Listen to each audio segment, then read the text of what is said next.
it's Miss Emily with the Dickinson County Library. I have a fun and easy craft I want to share with you today. All the supplies are pretty easy to get.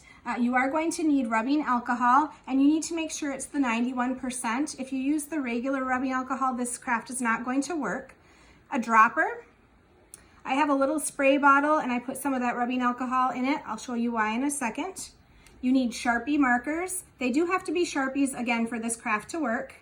And you can do this on paper or glass, but my personal favorite is a ceramic tile. The ladies at the Dickinson County Library made several of their own creations with the Sharpies and the tile and the rubbing alcohol, as you can see there. We had a lot of fun, and they look very different. Some people decided to use actual pictures on theirs, and some just like to do the swirls. These top three were ones that I did using different methods. So this first one I did using the spray bottle. The middle one is using the dropper, and the third one is using both. So you have lots of different options that you can choose, and with colors too. If you want to use multiple colors, that's fine. I'm going to use just 2 colors today, and you do not have to, you're just going to go right on the ceramic tile. You do not have to fill in all of the spaces. You saw on some of those people's that they left white on there, and it turned out really cool. So however you want to do it, it's up to you. I have a tendency to fill up a lot of the spaces just because I like a lot of color.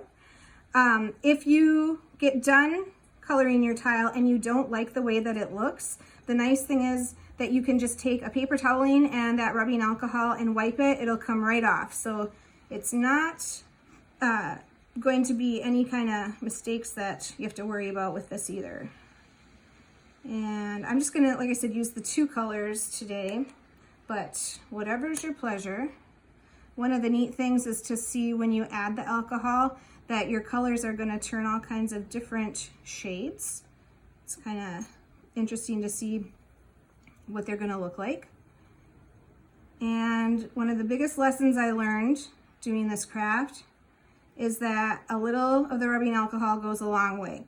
So if you keep adding too much, it turns into a big blob, and it's not as pretty. At least for me, it was not as pretty. So what I'm going to do is I'm going to use that dropper. That's my favorite way to do it. We can maybe try the spray too, depending on how much I end up dropping. Just go ahead and if you put it by where the colors meet, that is going to cause that melding to happen, which is really very cool. It doesn't take really long for the reaction to start, but the longer you let it sit, the more of the melding together it's going to do. And you can even let it dry and go back and do more if you want. It's about 15 minutes before the tile will actually be pretty dry, but you can see already where my colors are starting to merge, which is kind of neat. Makes me think of a butterfly, actually, kind of. You can take a straw if you want to, very gently, and blow, and that'll make the alcohol move around on the tile as well.